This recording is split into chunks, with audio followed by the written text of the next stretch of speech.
Before and during the Mughal period, Sufism thrived in this region. It has left great impressions of peace, love, and harmony.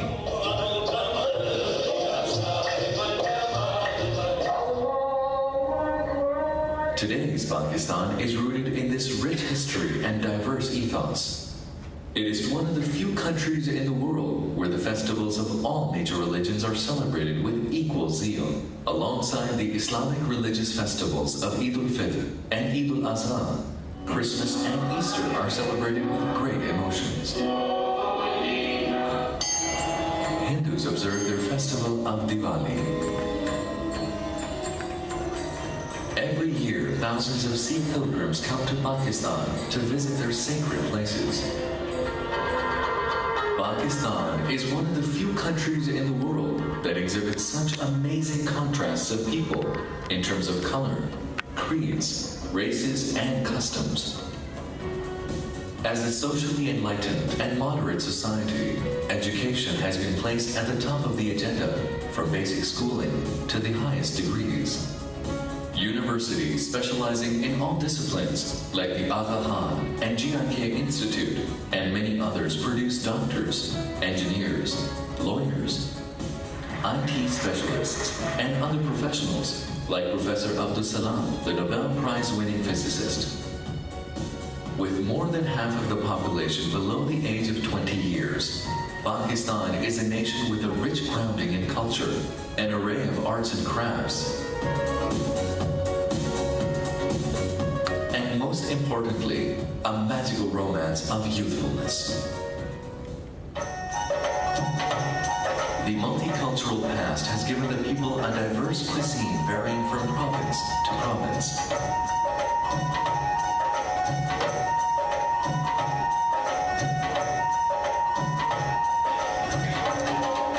A shared spiritual and cultural experience of the Pakistanis can be witnessed during many religious, cultural, and national celebrations.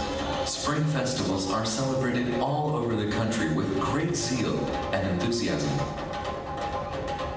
The National Horse and Cattle Show, and of course Basant, the Kite Festival. With music gala, exotic foods, and partying, it attracts dignitaries, diplomats, and artists from across the world. The sky is filled with kites of all shapes and sizes.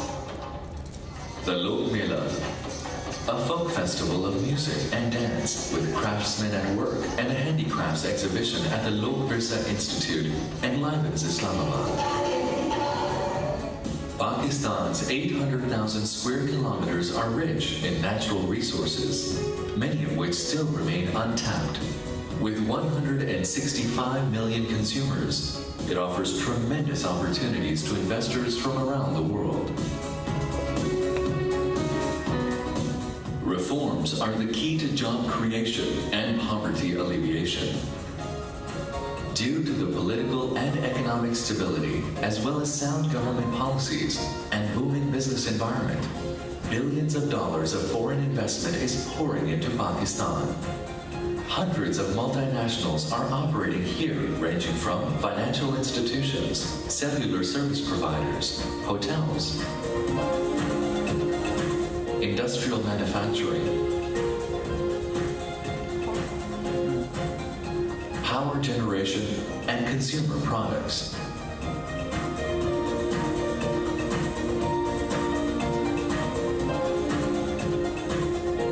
The modernization of industries is transforming the economy into a global competitor, hence raising the standard of living, as reflected in many new development and housing projects.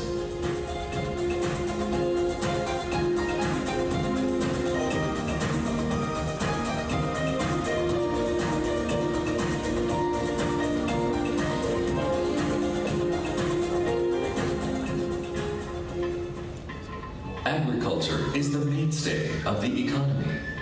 The magnificent irrigation system, second largest in the world, is a great contributor to the prosperity of the land. Thou shalt be the glory of the East, said Sir Charles Napier, referring to Karachi, the economic hub of Pakistan. Its modern airport welcomes business travelers from the world over. Karachi boasts of an unusual mixture of modern skyscrapers and 19th century Victorian buildings and wide boulevards. The recently established port of Gawada is expected to be the hub of international trade.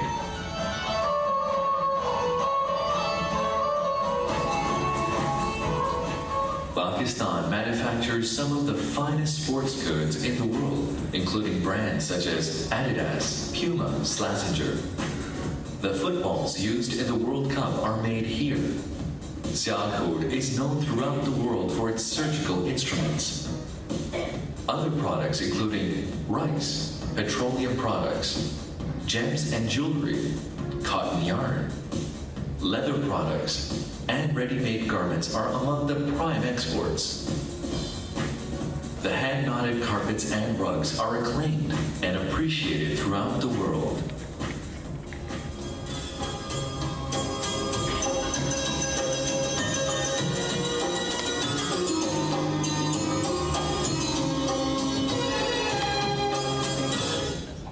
So, ladies and gentlemen, this was the unprojected side of Pakistan that I wanted all of you to see.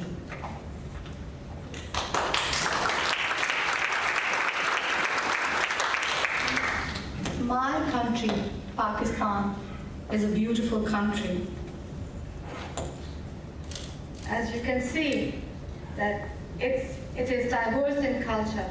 Its springs are as beautiful as spring in Brisbane.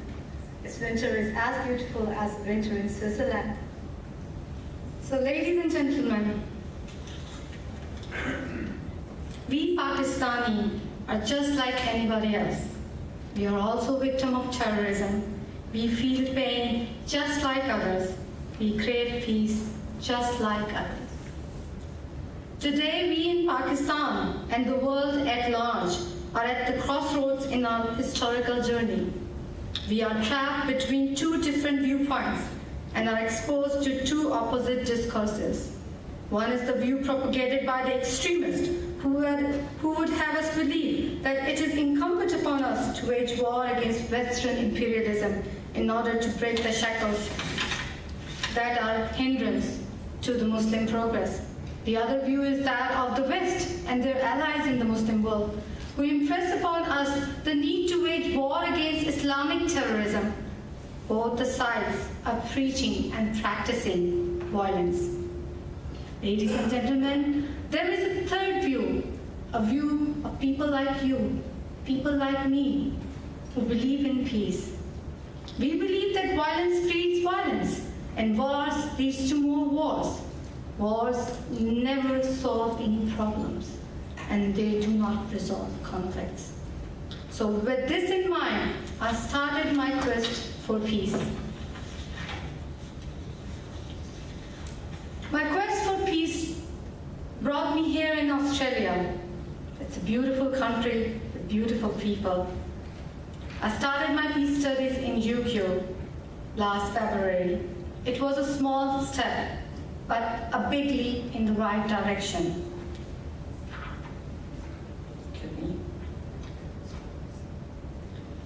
Here, the day-to-day problems like finding the bus routes, finding babysitter for my son, were just like small problems, which I consider small pebbles, which paved my way towards peace.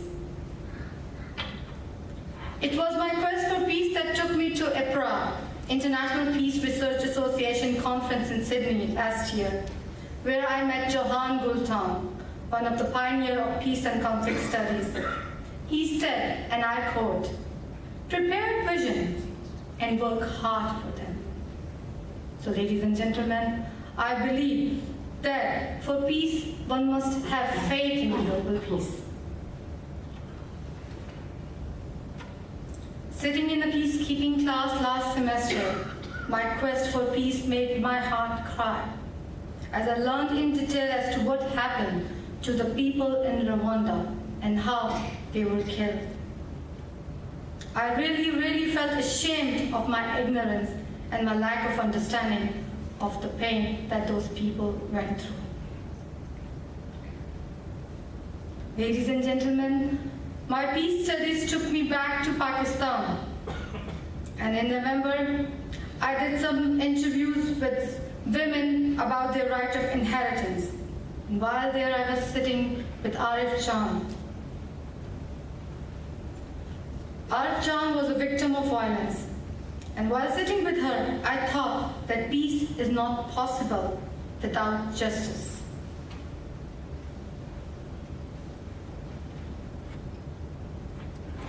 After learning the basic tools of peace, my studies took me to UAE, where I had my internship. I worked with an NGO called Zia Siddiqui Foundation as an assistant coordinator. Zia Siddiqui Foundation was involved in different health and education projects in Pakistan. And I thought that I did a little bit of help to promote education among children and women in Pakistan. As you can see from the picture, that Dubai is a very modern state. But with all this modern progress, it is still very far behind when it comes to human rights and equality. One look at their labor policy and you will see that in this highly modern state, laborers are living in primitive conditions. For foreigners from the West, these huge, beautiful buildings, hotels, malls, and resorts may look like a paradise, but the laborers who are responsible for running this paradise smoothly often don't get paid. So, ladies and gentlemen, for me, peace means to raise issues of such people.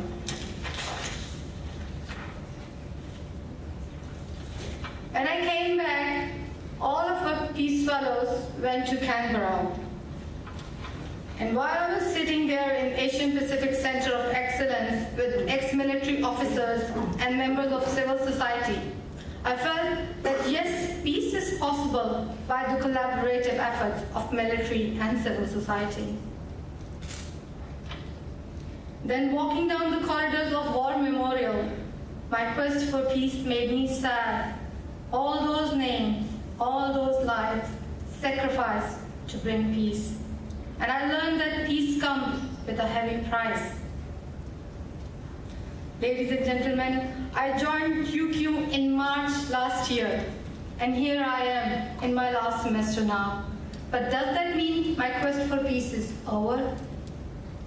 No, ladies and gentlemen, no. My quest is not over. In fact, it has just started. And on this forum, I promise you that I will work for peace as long as I live. I'm proud to be a Rotary Peace Fellow. I'm proud to be a part of Rotary's campaign for bridging continents and building communities. Thank you, Rotary.